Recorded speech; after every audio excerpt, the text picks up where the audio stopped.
For thousands of years, one name echoed across the galaxy with fear: the Zarkonian Empire. Led by the ruthless alien King Vortak, the Empire had conquered more than 3,000 star systems. Entire civilizations surrendered the moment they saw the black and gold royal banners appear above their worlds. Those who resisted simply disappeared from history. The galaxy believed one truth above all else: no one defeated the royal fleet. Then, their attention turned toward a small blue planet at the edge of the Orion Arm. To the Galactic Council, humans were little more than an insignificant young species. They possessed no interstellar empire, no ancient alien technology, and no political influence. They were considered harmless. King Vortak laughed when his advisors showed him Earth's profile.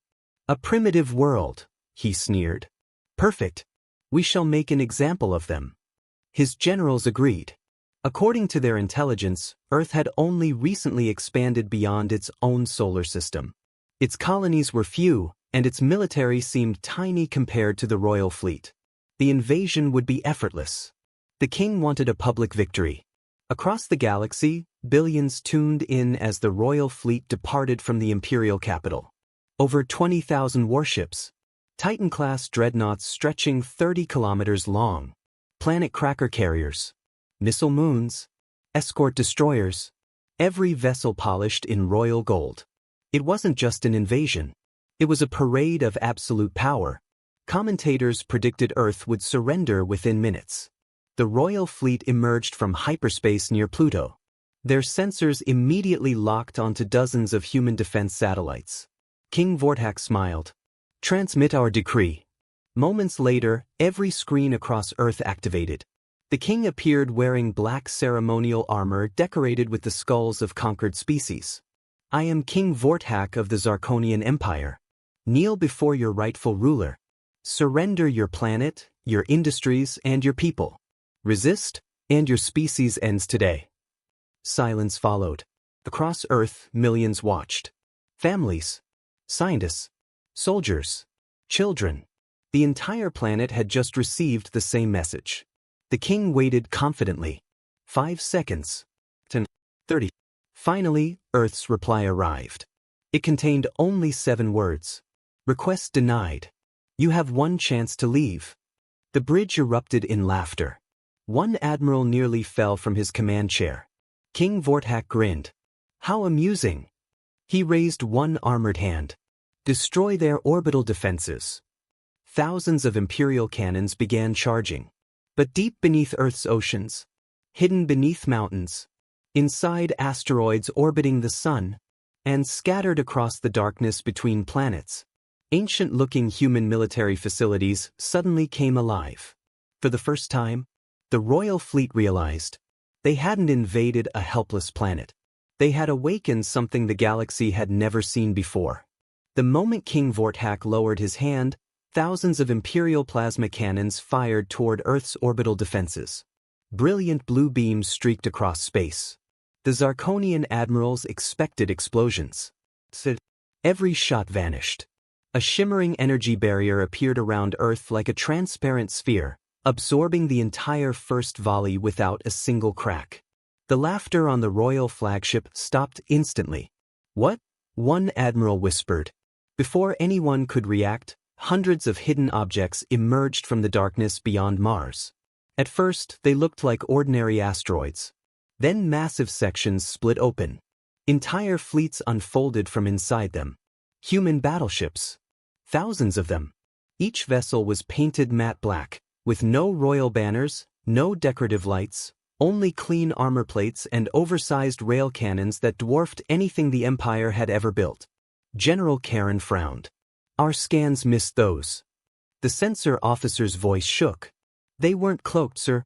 They were disguised. They've been hiding in plain sight for decades." King Vortak narrowed his eyes. "So, humanity prepared." He smiled again. "It changes nothing. Order the royal fleet forward." The Imperial Armada surged toward Earth in perfect formation. 20,000 warships advanced like a tidal wave of steel. Then the human fleet transmitted a single message. "Operation Iron Dawn has begun." No speeches. No threats. No negotiations. Just those 4 words. Seconds later, the empty space between both fleets erupted with impossible speed. Human railguns fired first. Unlike plasma weapons, there were no glowing beams to warn the enemy. Only invisible tungsten projectiles accelerated to a fraction of light speed. The first Imperial dreadnought simply disappeared. Its front half continued moving. Its rear half exploded into molten fragments. The bridge crews across the Royal Fleet stared in horror. Another impact. Another dreadnought split apart. Then another. And another. Within 30 seconds, dozens of Zarkonian capital ships had been destroyed before they even managed to return fire. "Shields are useless," an officer shouted. "The projectiles are punching straight through them." Panic spread across the command bridge. King Vortak slammed his fist onto the throne. "All ships! Scatter! Surround them!" But that order came too late. Hundreds of sleek human attack cruisers accelerated at unbelievable speed, weaving between the Imperial formation. Instead of engaging head-on, they targeted engines, command ships, and communication relays with surgical precision.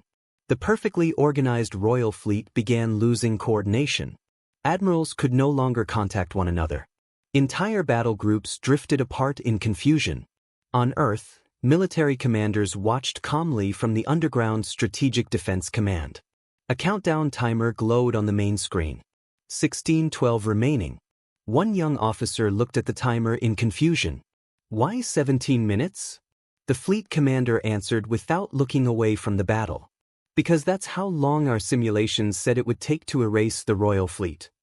Outside, the greatest armada in galactic history was already beginning to collapse, and humanity had only just begun its counterattack. Across the battlefield, chaos consumed the once proud Royal Fleet. Ships collided as broken command networks left entire squadrons without orders. Escape routes vanished beneath clouds of burning debris. Massive dreadnoughts that had survived centuries of conquest were now drifting through space as lifeless wrecks. King Vortak could hardly believe what he was seeing. "Report." The chief tactical officer swallowed nervously. "Your Majesty, we've already lost nearly 6,000 ships." The king's eyes widened. "Impossible. No civilization can destroy the Royal Fleet this quickly." Before anyone could answer, every display on the flagship flashed red. A new contact had appeared. Then another. Then another. The bridge officers watched in stunned silence as dozens of enormous human vessels emerged from behind Earth's moon. These were unlike the battleships already fighting. Each one was nearly 50 kilometers long, wrapped in layered armor with rotating rings surrounding its hull. Strange blue energy flowed through the rings like rivers of lightning. General Karen whispered, "What class of ship is that?" Human communications answered before anyone else could. Atlas-class strategic guardians have entered the battlefield. Back inside Earth's Strategic Defense Command, the fleet commander finally stood. "For 200 years, he said, we hoped these ships would never be needed." The room fell silent. They were never built to win wars. They were built to end them. The Atlas-class ships moved into formation. Instead of firing immediately, their massive rings began rotating faster and faster. Across the battlefield, gravity itself seemed to distort. Imperial cruisers suddenly drifted off course. Missiles curved away from their targets. Entire formations were pulled apart by invisible forces. "What are they doing?" shouted an Imperial navigator. "Our ships are being dragged."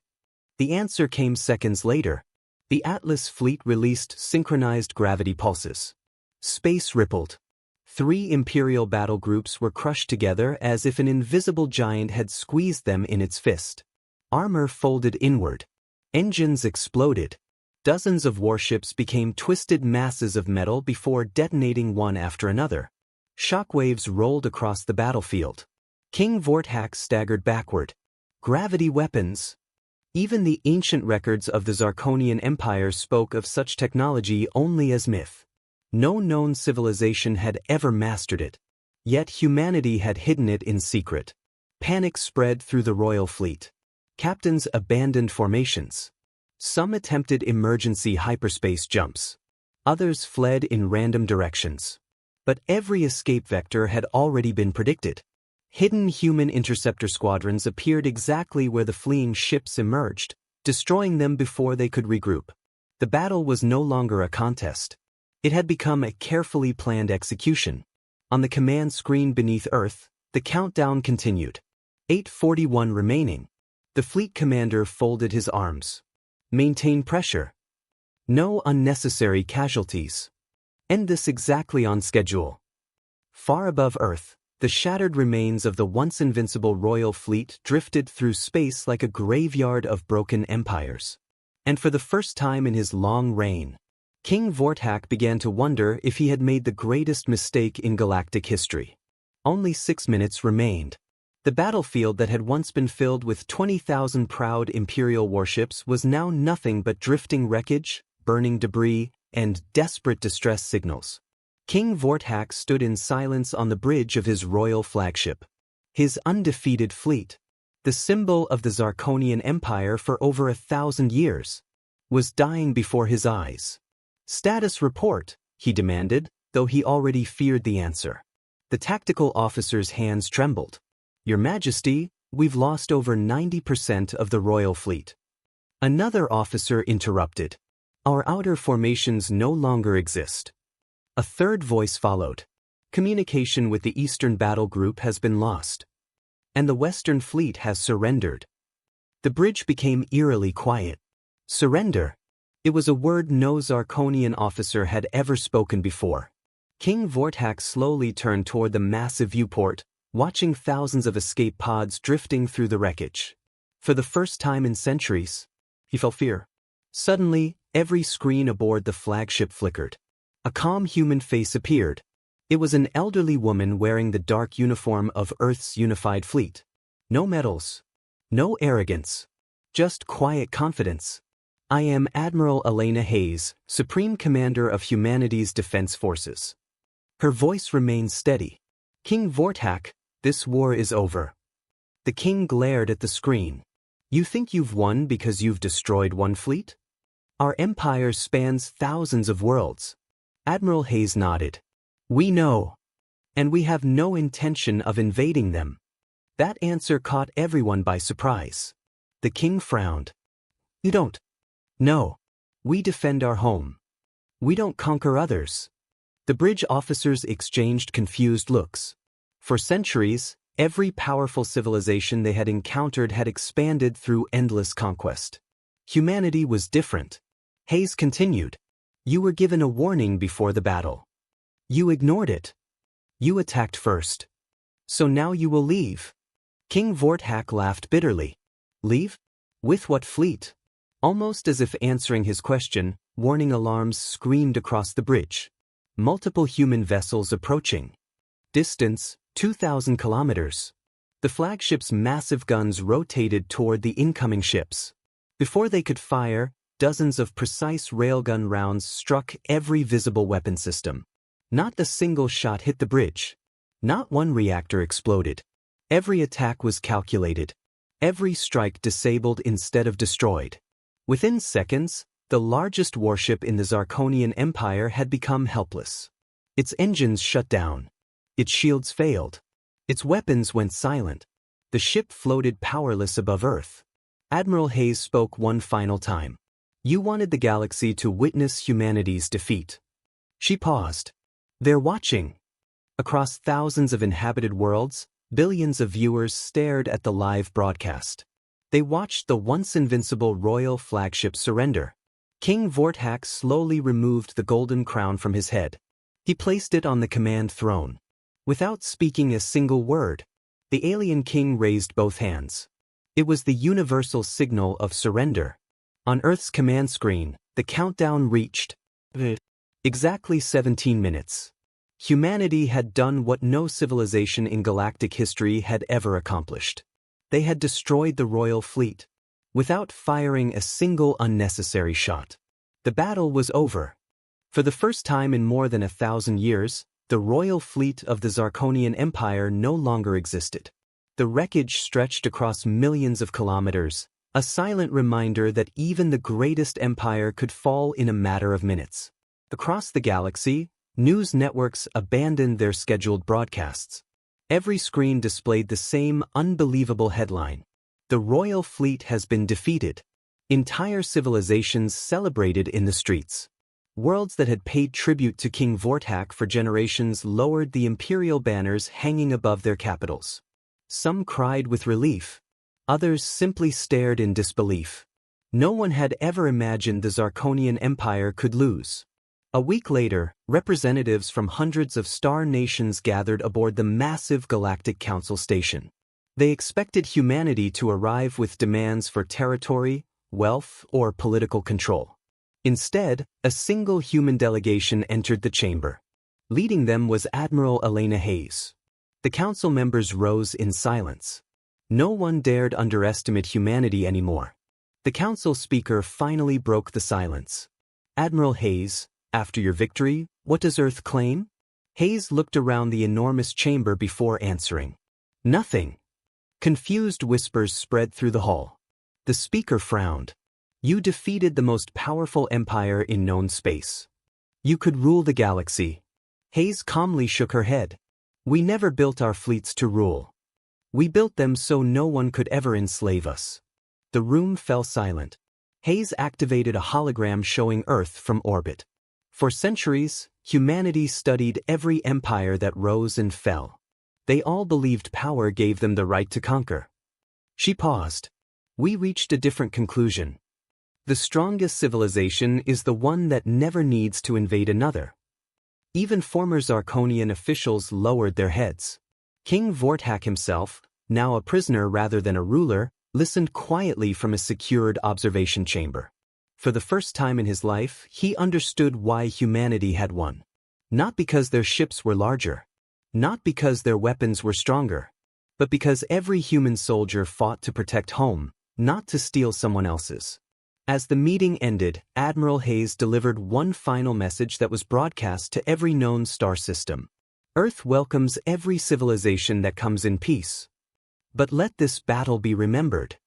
If your fleets arrive as conquerors, they will leave only as history."